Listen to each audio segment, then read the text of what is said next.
let's move on then. Let's finish there. Let us know your thoughts in the comments about uh, what you think about Porter out, Curtain in. And also make sure you're following us on social media. Facebook. We're not on Facebook anymore. Don't do that. Twitter, Instagram, YouTube, TikTok, Blue Sky, all the good ones. Go follow us there because we'll be talking about Messi league soccer every day, all day. Lionel Messi's 38 years old. And according to a lot of sources, Tommy Scoops and others including Fabrizio Romano, I do believe, is one of the names that has reported this trend. And I'm just going to look it up to be sure. There it is. Yes, Lionel Messi closing in on a new deal at Inter Miami with agreement at advanced stages. No deal done as of yet, with a few points to clarify and MLS approval to all conditions, which, let's be real, there's not a single condition MLS is going to look at and be like, no. They literally, I mean, what did they do to get him here, right? Um, could be sealed soon with talks accelerating in recent weeks. Instant reactions. Yay, nay. How do you feel? Oh, it's definitely yay. I'll take him. He could be 50 years old with one leg. I'll take Messi out there, to be honest with you. As much as the overblown media attention and hype around Messi being in this league has been annoying at times, I'm happy to see people talking about the league. And I think I'd rather have a bit too much Messi than look back on this years later and say, I wish we had a couple more years of him being here and kind of capitalizing on it more.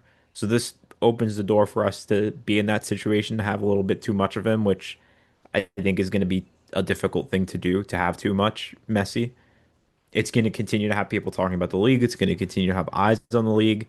The more time we could do that, the more time we can get people to kind of fall in love with things outside of Messi related to the league, other players, other teams, competitions, whatever it is. I just think overall it's a good thing. I'm willing to deal with annoying Messi fans and annoying Messi media if it means the greater success of the league later on, which I personally think there is benefits that will come from it. Interesting. I'm split, truthfully. I agree with all your points on the positive side of it, but I do think it brings a host of negatives, right? A 40-year-old player coming in and you know he's going to torch the league, right? That's just what he does. Is that going to be good for the general image, right? You mentioned all the eyes on there, and sure, you're going to get more eyes on there, but are those eyes going to be, wow, look at all the players around Messi, or is it going to be the, oh, look, 40-year-old Messi is torching these kids. This is why MLS sucks, blah, blah, blah, blah, blah. I don't really Yeah, but know. And those good. people aren't watching anyway. They're not really watching. They're following people tweet about it on Twitter. That's it. Yeah. Well, and that goes back to about the what is the actual reach? Like, what are we doing here, right? And it ties back into how many people are actually following the Apple TV and MLS season, big broad topics that we've talked about already, right? Um, I'm also curious as to how, what the deal is, how they get it done, right? If we're just handing over more and more money for his job, right? If we are taking the same deal that we just gave him and basically re-upping it, are we getting anything out of it? Are we breaking even? What's the deal there? And then what's the next step, right? I think I was looking at their roster that just MLS just released. Suarez, Busquets, and Alba all expire at the end of the year. So assuming two of those three move on, or one of those three move on, and they re-sign the other, are they bringing in extra? Is it another set of old retired guys coming in, and is that good? How's that going to change the thing? I'm not going to say I'm not excited a little bit, but I'm going to be more sit and wait to see how it pans out. I think probably overall net positive, right? Like you mentioned, more eyes on the league and people recognizing, oh, this is not too bad. You're probably going to get your um, season plus number or MLS season pass numbers up. But long term, what's the impact? I don't know. I don't know. I'm not sure. I'm like overly hyped with it. I think there are a lot of people who are super excited. I think there are a lot of people who are like, this is the worst day in MLS history because I needed him gone a year ago. I don't know. I'm just kind of eh. I feel like we're forgetting the fact that we have to not have half a half of the soccer community coming after us. One of the greatest players in the history of the sport playing in our league. Like I don't want to take that for granted. Like that's a crazy thing. Like you look back 10 years ago, you're not even sniffing the idea of him coming to this league and playing here, let alone playing here as many years as he's seemingly going to play here. Like that's Wait, crazy. And five I years? think that that's 5 more years than I thought he was going to play here. No, no, I'm not asking like I'm not asking like a snide comment. I'm asking if that's the actual number. Halfway of 23, 24, 25, then it'd be 26 and 27. 4.5 years? Yeah. Yeah. Yeah, that's not bad, to be fair. That's pretty good. Yeah. And maybe I'm being a little bit too optimistic here, but I would hope him sticking around through 27 would be good for the CBA agreement.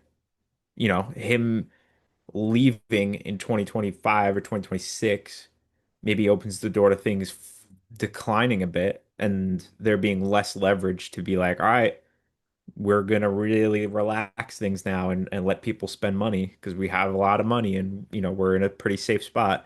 But with him staying all the way through that, could be a good opportunity, a lot of good statistics and things to bring to the table to say, hey, let's really like rip the band-aid off and have a little fun here and spend a bit here. Oh, you're more optimistic than I, because that's one of the questions I was asking is like, what is this? How does this impact MLS, right? He's going to stay through the World Cup, which we've talked about being kind of like the tipping point for MLS. That's kind of the apropos, or I don't even know if that's the right phrase. It probably isn't. I don't speak Latin. Leave me alone. It's like the turning point period, right? That's when they're talking about the schedule change. That's when we have the new CBA. They're probably going to try and renegotiate. We've got all this sort of stuff. It's like, how does that impact what these teams do, right? And you know that you've got owners in there who are around for Pele and ASL days, where Pele did the same thing. He stayed here for 4 or 5 years, whatever.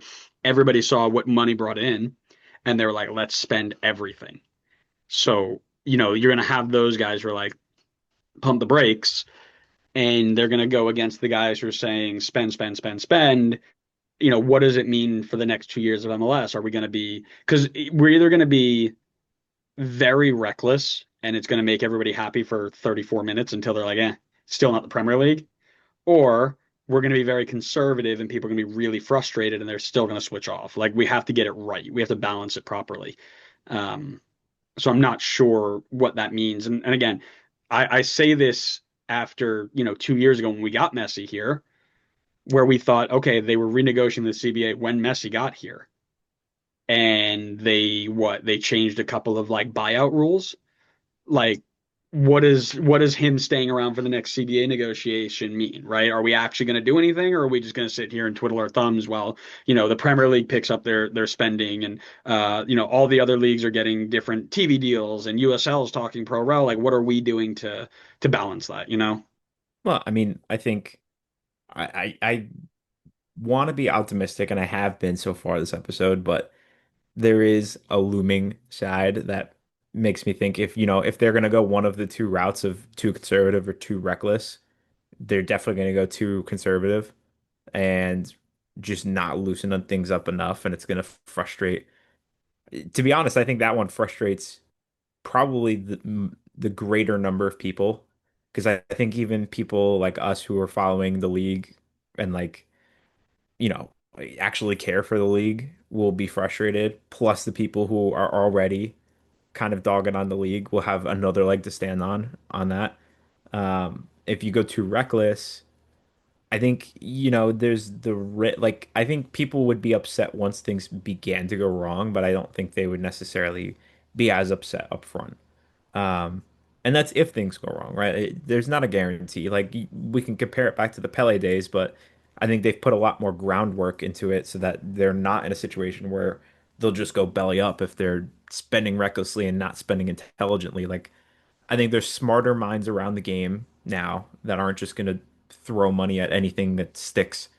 Plus, they have way better youth academies, facilities. Like the sport's grown, I think, a significant amount since then in this country. So I think there are plenty of differences that it wouldn't necessarily be a fair comparison to say we could hit another NASL. I think I've just been, I mean, we've done this, what, this is year 6 now for us. I feel like we've been waiting for the big change for almost a decade now, and it just hasn't come. So I don't live in like high expectations. And again, we've been doing this for 6 years. I've been watching for 15. You've been watching for like two. And there are other people who've been watching for 30. And, it's just a matter of perspective, I think. And I think that it's also fair to say that there is so much messy content, right? And we've talked about this before, the MLS social media team just absolutely harping on any, if he steps next to a ladybug instead of on it, they're, oh my God, look at Messi saving the wildlife around here, not killing ladybugs by stepping on them on the grass. Like I think it's fair to say that there is an overload of messy content that is driving. I don't know if disdain's the right word, or if the term, maybe the term is more like exhaustion, like just so tired of seeing him over and over and over again. Where yes, it's nice to have him here, and you're appeasing to the clicks from the messy bots who are gonna comment all the nonsense in your comment sections and get you engagement, whatever. But I think you have to balance it between those people and your real fans, and who you're actually trying to focus on and all this other stuff. And again, I think it's a question and a decision for people who get paid way more than we do. By the way, Don, still haven't seen my check. Don't know what we're waiting on here, but let's sort this out, please. But yeah, I think that there is a lot of things that if again, it seems like he's coming back. I think there are a lot of things that we need to get right when we do bring it back to make sure that we balance just the exhaustion of having him in our league and the like opening the spending and making it a more balanced league for everybody in terms of competition, right? Because again, everything they do goes under a microscope. Got to make sure we get it right. Yeah, I agree with you. I think that starts with the roster, and maybe even the coach. But Hmm. we're gonna see what happens. I definitely have some thoughts on that. I'm sure you do as well. But that will be another episode for another time. In the works. Probably, yeah.